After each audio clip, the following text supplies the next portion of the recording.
No. Yeah. No. All right, when you make some mac and cheese, Yeah. like the box, you're a milk or water person? I'm a milk person.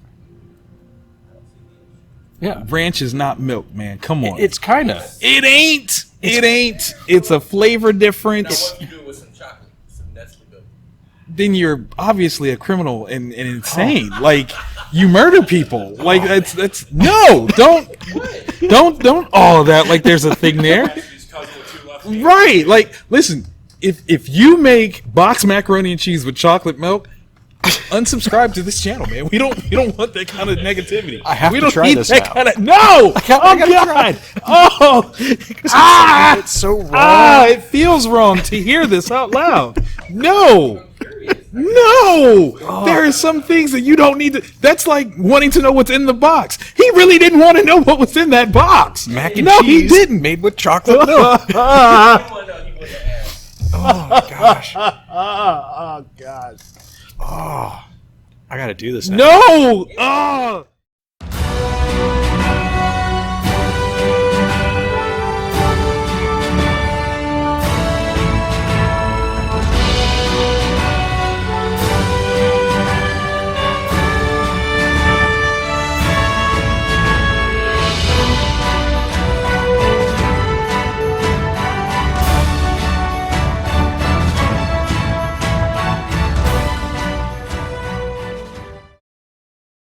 Hello and welcome to a brand new episode of Black, White, and Red All Over. I'm the hardest working man in comics, Victor Dandridge. I'm Ryan Seymour, Duke of the Back Issues. Oh man, nice. I'm gonna try to mix it up. I like that. That's a good one. Dang it. Good job. All right, so this week, wow, there was a lot of good books that came out. Like, Yeah, and there were ones that didn't make the cut. right, like Not I put that book back just Yeah. for sheer reader's sake, and I don't even know how many did you put back. 3. Jeez. Yeah, because I put Strike Force I put back. Okay. TMNT 98 I put back. Okay. And another one that's too good to remember. Okay. Well, that does happen when you have so much good books. Yeah. And I think that's one of the best things that's happening with the industry these days is that we're actually getting a ton of great things. Yeah. Not all from the same houses. Yeah. Like we're getting a rotation of amazing content. So if you are like really curious about things to try, There's we're going stuff. to give you some goodness. Yeah, some and they're deep fairly cuts. like low numbers. So they're Yeah. just starting in a lot of cases. All right. So we've got at least one Up to top, two. we have two the same. Okay. And then really, really similar on the acrylics. Okay, so where do you want to start? I have 4 here Yeah, because you I got went 4. extra. ASM was what I was curious about because that's a tie-in to Absolute Carnage. C, it is. Amazing Spider-Man number 30. Let's see, we've got Nick Spencer, Ryan Otley, who I love. Yeah. Cliff Rathburn as inker and Nathan Fairbairn as colorist. These colors, dude, delicious. There's a part in here where Peter is clearly bleeding around the mouth, but it's not drawn in. It's just in color. Oh, wow. And it's beautiful. So taking a page from the whole Absolute Carnage stuff, we are seeing some of the aftermath directly focusing on Peter's intervention here. And what's so great about this is the notion of how responsible Peter feels for this entire Absolute Carnage thing, because it's kind of his fault. Yeah, he was on the ground floor of the whole symbiote thing. Literally. And so what's interesting is like they even reference like Secret Wars, so I hope like that gets a boost. Yeah. Where he's like, look, I saw everybody else was getting like upgrades, and I was like, oh, I need an upgrade of clothing, and I put on this alien thing, and it caused all this trouble. I do wonder though, like if they're saying that the symbiotes, specifically Venom symbiote, has been here before, where's the connection? Has that been written yet? No, waiting for that Donny Cates. I am definitely waiting for that because I'm curious, like how did the Beyonders thing pull the symbiote to Peter? Yeah. I want to know that. Yeah, because that's a good question. Because that was one of the things that always made me wonder with Secret Wars was, like, you're Spider-Man. Right. You're on this battle world that was cobbled together from chunks of other places specifically for fighting these other people. Yeah, you've lost your costume. But why would you think that that thing is, it's a costume. Right. It's it says it has got a spider on it. It's my size. Wouldn't you wonder? Wouldn't you pause for a second and be like, no. Right? This is a trap. That's, I mean, literally, some way, shape, or form. Yeah. My buddy, Chad Stroll, excuse me, he's got books that have just been picked up by Broken Icon Comics as well as Caliber. And we would go to New York Comic Con, which is coming up, and we would like talk about different story things. And he had a take, which I'm almost loath to give this away, but he had a take on it that basically the symbiote was Peter's guilt. And it was taking away the guilt. Yeah. And Peter, like an idiot, touched it. And that's what the symbiote was like the living essence of his guilt. Yeah. And when he made his wish to get upgraded, it took it away. But then he was like, oh, well, what is this thing? And then he touches it and it becomes venom. And I was like, oh my God, that's brilliant. So in another world, we're going to do that. We're going to bring back the ultimate line. And then I'm going to hire Chad and he's going to tell that story. He's going to be brilliant. Trust. But yeah, this was a really great book. Ryan Ottley is a master. I literally just like yesterday read a trade of Invincible because I missed him. So this was like right where I needed to be. So good. Yes, bueno. Yes, yes. Okay, so you tackled Harleen. Yes, Harleen. Which I didn't get through. There's a lot. It's a lot. Yeah, it's not that it was bad. It was just it was a lot of book, and I was running low on time. Yeah, and the Stefan Sajak. Jesus, I mean, I can't pronounce. I'm just listen. No, because I've struggled with his name forever. So, but art wise, phenomenal. Oh my gosh, yeah. Absolutely. They wrote and drew it. Right. It's amazing. And DC's got like 2 or 3 different books that are coming out that are bold new re-envisionings of Harley's origin story. Right. And this one was one of the ones where I'm like, okay, it's $7.99. I don't know that I necessarily have faith in it. Right. It's Black Label. Are they going to try to pull out some kind of shocking thing to like get people to try it? I mean, that's what Black Label does. Do you see Harley's penis in this one? Both of them. So I mean, you can't kill someone with 2 penises. I mean, rules. No matter how black the label is, you can't do that. You just can't do it. Rules this. But it's really good. It doesn't have any of the like provocative stuff that you might throw in to get as a hook. Yeah. It's just really, really good. Harley is incredibly intelligent, very well written, is not going in with anything other than the best of intentions to try to figure out how people go from normal, caring, empathic people to the Joker or any of the other monsters. Which does happen, you know, in a bad way. And it's really, really cool. They don't try to paint Joker as someone sympathetic or anything, which is something I was kind of worried about to create that love interest. No, he's just evil. And for whatever reason, she likes it? Well, not yet. Like she has just now started interviewing him for the first time. So it's at the very beginning. Okay. And it's about 5 in the book. It's about 5 months from when she fully becomes Harley Quinn that we know as Harley Quinn, and kind of times at the same time that Harvey Dent goes from Harvey Dent to Two-Face. Ooh. So I'm like, are those things going to dovetail in the story? Oh, that's an interesting one. Yeah. I mean, because you figure both of those characters are ones that there had to have been some form of trauma that took them from their professional point of view into this criminal place. Yeah. Because as professionals, they should have stayed away totally from this place. Yeah. Like, no, like Harvey, he was a lawyer, like a DA, hardcore. This is the law. You don't break that. She's a psychiatrist, so wow. Yeah, very cool. I enjoyed it quite a bit. And shout out to DC, because DC originally had the final order cut off for issue 2 Monday, so we would have had, Stratforders would have had no sales data to order number 2 on. So generally speaking, we all cut back when that happens. Right. So thank you, DC. Thank you for letting us get a chance to read it and get it into our guests' hands before we have to make our final decision next week. So that's awesome. Very cool. Yeah, very cool.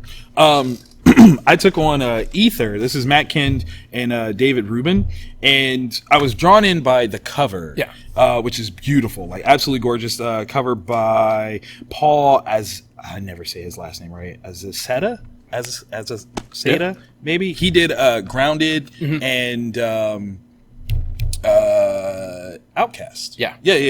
And I've been a fan since Grounded. Like, if you haven't read Grounded, so cool. Imagine being the kid that like wants to be a superhero so bad, but you have no powers whatsoever, and then events happen, I don't want to give it away, that cause you to actually get into the superhero world. It's so awesome. Nice. Please check it out.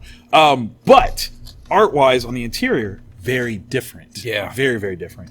Still fun. It kind of has a feel like Andrew McLean's work. So this is the number 1 issue. It's Ether, The Disappearance of Violet Bell. but it's a continuation of a series. Yeah. So Ether I had not read before. And I mean, they started off with this introduction to the 7 gods and the storytelling of it. There's this whole mythos that's built, and it's fascinating. Like, if there's any, like, Matt, I think, is like, as a writer, he is the embodiment of what Kirby wanted to be. Ooh. You know, all the things that Jack Kirby was fantastic for, and we know, like, the prolific art and things like that. We don't necessarily talk about Kirby in terms of building story. Yeah. We really don't. But I think Matt has that prolific sort of Kirby vision, and he works with very talented folks to bring that to life. And I feel like that's what this is. Ether is something I'm going to go back and retroactively like consume because it looks cool. And yeah, just the overall visuals of it are alien and beautiful and fantastic. Yeah. I loved it. It's good stuff. Yes. It's good stuff. Yes. Very, very, very. Where we go next? Now we're getting into the ones that we can both talk about. Yeah, that's okay. I'm thinking Pretty Violent. Let's do it. Pretty Violent number 2. Let's see. We've got Derek Hunter, Jason Young, Spencer Holt. The first issue was hilarious and amazing. Mm-hmm. And this keeps up the hilariousness in a way, but it gets more serious. Yeah, we begin to see her kind of like relations with the villains and the other heroes. Yeah. Which was something I didn't see coming. Right. Like, the trick that was played was amazing. Man, like at first I was like, wait, like they knew what she was doing. Why did they show up? And you see it, and I was like, oh. Yeah. I mean, in terms of like accidental superheroics, Gamma Ray is hilarious. Like I appreciate everything that she's trying to be. I'm still trying to understand, like, okay, so Gamma Ray is this uber-powered young lady who... Little girl. Yeah. Superman-level powers, it looks like. Easy. And comes from a family of bad guys, but she wants to be a hero in the worst way. Yeah. And I want to know what happened to make her not follow the family biz. Right. There seems to be something that or would have had to have caused it. Yeah. I don't know if it's something selfish, like, 'cause she talks about, like, having all the fans and followers. Right. Is it that? Is it maybe just like one? Was it her parents? Maybe. I mean, there's any number of things. I have to admit, though, this tactic, this move, this villainous caper, it's probably one of the funniest things I've ever seen in my life. Oh yeah, it's so amazing. This is fun. I want a Sludge miniseries. Yes, yes. Sludge is a clever character. Like, I absolutely adore it. Yeah, this is kind of like... So I did this book. I don't know if you heard of it, called The Kindergartens. Hi. If the Kindergartens, like, actually had a Adult Swim cartoon series, that'd be it. That's the Pretty Violent world that they would exist in. Like, that's a high compliment. It's so over the top. Yeah. It's insane. And it's beautiful. If you are a fan of I Hate Fairyland, you should be reading this. Like, absolutely. If Hit Girl and I Hate Fairyland had a baby, Gamma Ray. this is it right here. Like, this is the life in the world that she would reside, and she is excellent. It's amazing sauce. That's such a good pairing. It just came to me. Oh my God. god, The Mountain Dew and vodka. You know what? Yeah. Better than what we were talking about earlier. So it's delicious. No. Okay, you know what? I mean, sidebar here. Join me for a second. This is what he's daring to try. Okay, boxed macaroni and cheese, Kraft dinner for you in Canada, but made with chocolate moat. Yeah. Tell him to stop. It's not okay. You haven't tried it. I'm gonna judge. I have not tried it, and I'm going to judge. That is me. Dude, it's gonna be delicious. Chocolate and cheese, which is also the name of my R&B album. Chocolate and cheese. I wanna fondue you. Okay, so and I just helped. That was bad. Batman Curse of the White Knight. This is book 3. Sean Murphy, Matt Hollingsworth. Man, It's so good. it is. And this is one of those things where, like, okay, let me ask you this deep question. Let's get introspective. Why is this book good? Is it the story? Is it the art? Is it the combination? Is it because we're seeing things that we've never seen before? Because to me, the answer is yes. Yeah, I was gonna say there's thus far you've said nothing that I disagree with. Right. Because it gives a big backstory to Gotham and Right. to Batman and Right. to Joker and their relationship. That I want to see a miniseries from that time period. 100%. 100%. Edmund Wayne, Yeah, like, Laffy. right? Oh my gosh. Like, all of it. Like, this is obviously a sequel series where initially what we saw was what happens if the Joker went sane.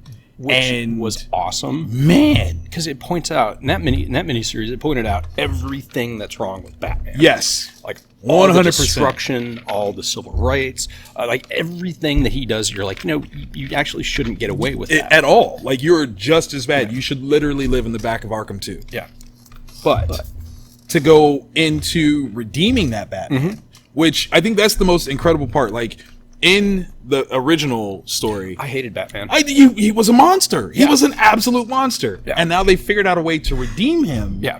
and return the Joker back to being this uber criminal, terrible person Yeah, who, man, his relationship with Harley in this one, it's so yeah. I mean, The yeah, thing from the Bat Belt. that was Yeah. It's like that was a bold move. terrible. That was, and There were 2 or 3 jokes in this. I'm like, Sean, yo, like, hey man, your car's getting egged. is everything okay at home? You know what I'm saying? Like, man, I think like the right person that reads this is gonna come see you about it, or you're absolutely right. Like, you might want to talk to somebody. Yeah. hugs, dude, hugs. Because there were 2 that I laughed, and I was like, ha. Oh, I'm not supposed to laugh at that. Yeah, that's I'm a terrible person. Was that a joke, or Terrible was that person. moment where I need to seek therapy? All of the above, because I found it funny too. Yeah. All right, so moving into the acrylic, we've Yeah. got 2 that are the same, Yes. one that's different. Where do you want to start? See, what do you got? All right, so Powers of 10 was the one where I actually forgot came out this week, which I felt so stupid. I'm like, Namor, what? Yes, I say unto thee. Jonathan Hickman. We've got wait, what's Silva's first name? Arg. Let's see. RB Silva and Marte Gracia. Or Gracia, maybe Gracia. Gracia. I like that. Okay. When one or 2 people, as Professor X and Magneto are going about, are trying to build this mutant utopia, there is at least one person who is a standout grab, is a mutant, has been a mutant, arguably Marvel's first published mutant, and a king, has been a member of the X-Men before, destroyer of Wakanda, a lot of things, right? Avenger, Invader, all these things. When one goes to get Namor, you have to come correct. Yeah, because he doesn't tolerate. He has no toleration abilities. at all. And there's a line that he gives here, and it so encapsulates everything that is Namor. It's so perfect. Only Hickman, like, because Hickman through his Fantastic Four run, he he nailed Namor hardcore, and this just reiterates from the mutant perspective who this man is. Like, literally, Namor is the guy that can pull the wife of the guy who is both uber intelligent, Yes. and can stretch any part of his body. Very stretchy, very stretchy. But Namor's like, don't leave your girl around me. There's a reason for this. There's clearly a reason. It could be the wings on his feet. I don't know. It could be the pointy ears. I don't know. What I do know is that he speaks with a reverence, with a level. I know what's on his wallet. I know what it says because it's true. And that's not even like the whole story. Like, there's just like a little moment in this. But wow, Namor. You know what? The most dangerous wingman group ever would be Namor and Dr. Doom. Those guys believe so much in themselves. There's a lot of confidence. There's a huge level. Like, I feel like they walk into a room and there's got to be theme music. That's all I'm saying. It could be Latvian, it could be Atlantean. I don't know, but there's theme music, and yeah. I wonder why they haven't knocked anybody up yet. I believe they have. Oh, totally. 100%. I could see Namor Definitely Namor. Like, I think Doom would be a begrudging father. Like, he would be there for the kid. Yeah. But, like, I don't see him being happy about it. No, of course not. Depends on who it's with. True. That's the thing. That's the key. I think, because we saw in Old Man Logan that he hooks up with Emma Frost. That's cute. Not really. I feel like Emma's too in control in that relationship. The person who I think Doom would like literally lay his cloak down for is not Susan. That's too much. Scarlet Witch. I think if you get Wanda and Doom together in some way, shape, or form where she either fixes his face or loves him anyway, that's a dangerous combination. Especially if he finds a way to harness her power and use it. Yeah. You talk about no more Reed Richards? It's true. What does that do? I'm just throwing it out there. These are stories I'm going to write one day. So the plot, please. Vault Comics from Nightfall, which is their spooky imprint. Alrighty. You got a line up there. Yeah. Written by Tim Daniel, Michael Morikai, drawn by Joshua Hickson, colored by Jordan Boyd, lettered by Jim Campbell. What? Ooh. Okay, and this is dark. Yeah. And as a connoisseur of dark, there is a dark family history. Okay. There is some form of elemental or swamp thing-esque entity that has it in for a particular family. There's a small town that orphans have moved in with their uncle into what I think is their family estate. Okay. Where there's creepy vines. There's like pictures that are upside down. Yeah. Don't do the upside down pictures. That always that opens up doors to very bad things. Yeah. And okay. They're there. Okay. So I was very, very pleasantly surprised. It was really, really good. The thing where the monster is like, I don't know if he kissed, it kissed, I don't know. There was uncomfortable facial proximity. I don't like no parts of that. Yeah, there's like So if you're looking for, you can't even finish the thought. Oh, that's terrifying. Okay. Yeah, so I'm trying to think of like the elevator pitch for this one because there's definitely vibes from how DC's got the rot and the and the green. Right. It's got kind of those kind of vibes to it, but with like what was the name of that movie? The Messengers. Is that the one where the kids move to that farm? And there's that like Lock and Key-ish sort of. Oh! I think you're right. I think it is called The Messengers. Yeah. So it's got those two kind of vibes going on, and I don't like the one kid with glasses. And you just don't like kids with glasses, or this particular this one? particular kid, this one, because he whispers. Any kid in a horror movie that whispers and that's how they communicate, let them die. You know what? I don't think you're wrong right there. Right? I think if we look at the entire blueprint of horrors, shout out to How to Survive a Horror Movie. I actually just saw that which book. came out this week. That's awesome. Yeah. Also, Star Wars: How to Survive and How to Not Get Eaten by an Ewok. Ewoks eat. Never mind. They're little cannibals. Are they really? They were gonna freaking eat Han Solo or whatever. I mean, but Han's delicious. Mm-hmm. It's a honey baked ham. Yeah. Oh, that was so bad. I'm ashamed of myself right now. Can we go for this one? Yeah. Yeah. Batman, Superman #2. Yeah. Oh, Josh Williamson. Yeah. Listen. David Marquez, Alejandro Sanchez, John J. Hill. Listen, if you had me. Yeah, because there's Superman. Yes. He's one of the most powerful people in the DC. Yes.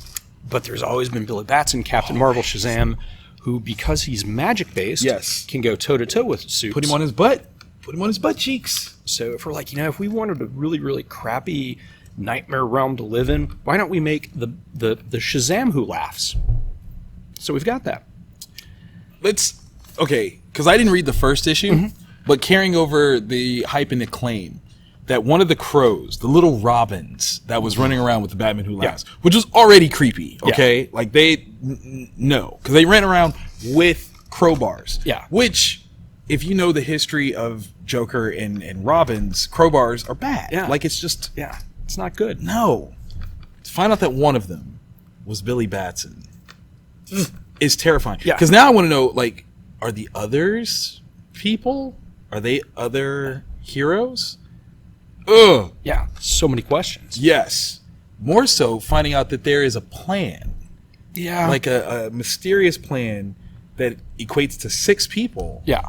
That We only know 2 of them. we only know 2 as targets. So there's 4 more potentials. Uh-huh.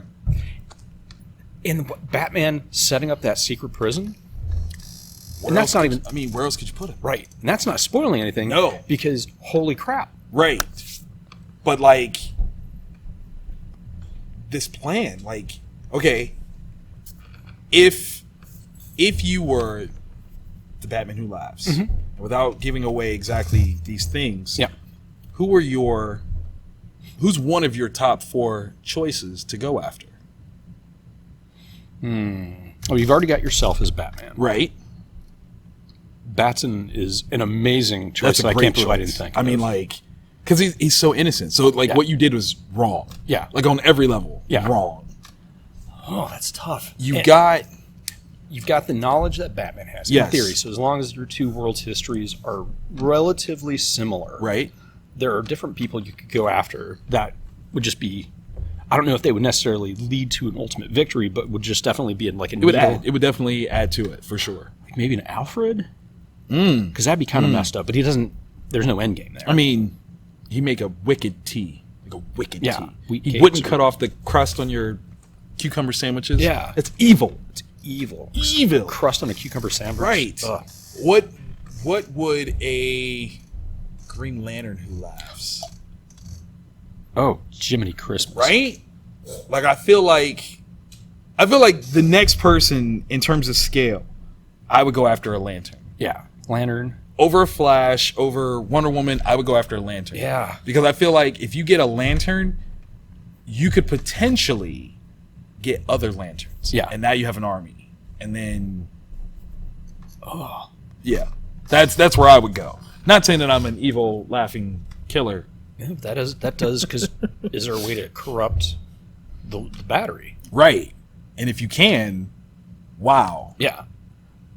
Oh, yeah. That's Even if it's a matter of corrupting it so that they don't do anything. Yeah. As long as they don't show up to stop you, I mean, You're home free. That's a lot of Yeah. power that you can play around with. True. So, yeah, that's what I would do. Yeah, take a Lantern. It's a pretty good one. Yeah, yeah. I'm a bad person sometimes. It's true. Speaking of bad, Yeah. bad reception number 2, Wando on everything. Dude. There are 2 characters in this book I now hate.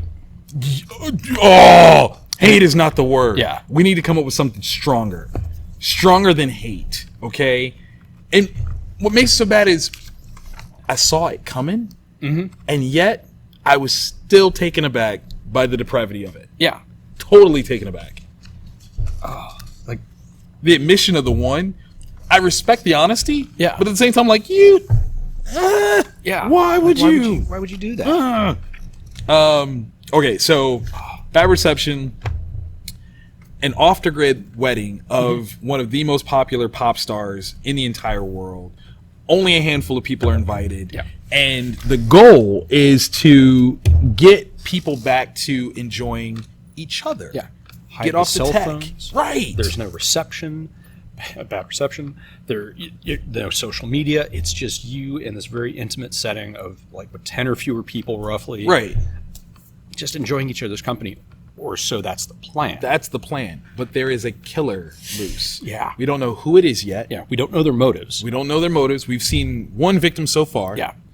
And The physics behind how that happened, it's it's getting me. It's getting me. Because I'm like, that was a very pointed move. Mm-hmm. I mean, the aim on that one. yeah, and especially doing that to a particular person where that is how they filter everything. Right. That's just messed up. Yeah. That is absolutely messed up. The hand-eye coordination needed to do it. Yeah. Intense. Strength there. Mm-hmm. There's a whole level of things. Yeah. I adore this book. Like, because it's one of those things where like you, even though it's like a genre book, Yeah. you're getting into the characters and you're really getting into Yeah. the characters. The people that are poopy heads are absolute poopy heads. The people that you're supposed to kind of love, you do. Yeah. The main characters are great. Yeah.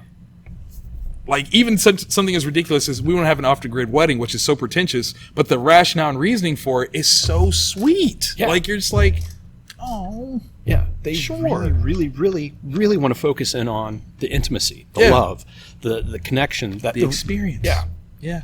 And- Forget capturing it. Let's just be here. yeah, This is just for us. yeah. It's beautiful. They might not even live to 1 billion followers. You know, I would like 1/10 of that actually. Yeah. Not even gonna lie. You're not following me right now at Vantage In-House.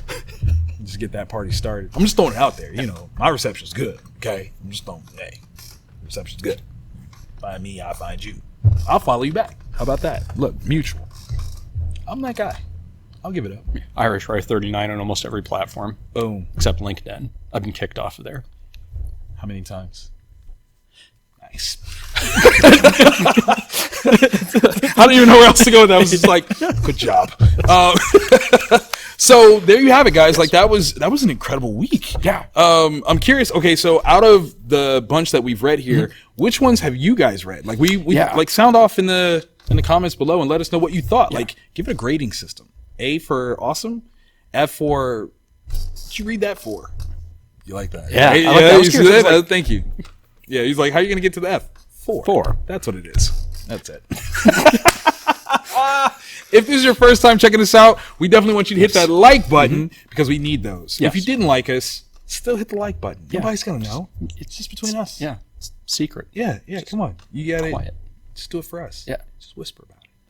And if you really, really like it, hit the subscribe button and the notification bell because every week we're back here. And if you want first dibs on that, that's how you get it. That's how you get like first in line to know the awesomeness that we're talking about. Yeah, get in on the ground floor. Yeah. Don't be mean- like that whispering kid in the plot. What? A whispering kid. I know. Did you hear that?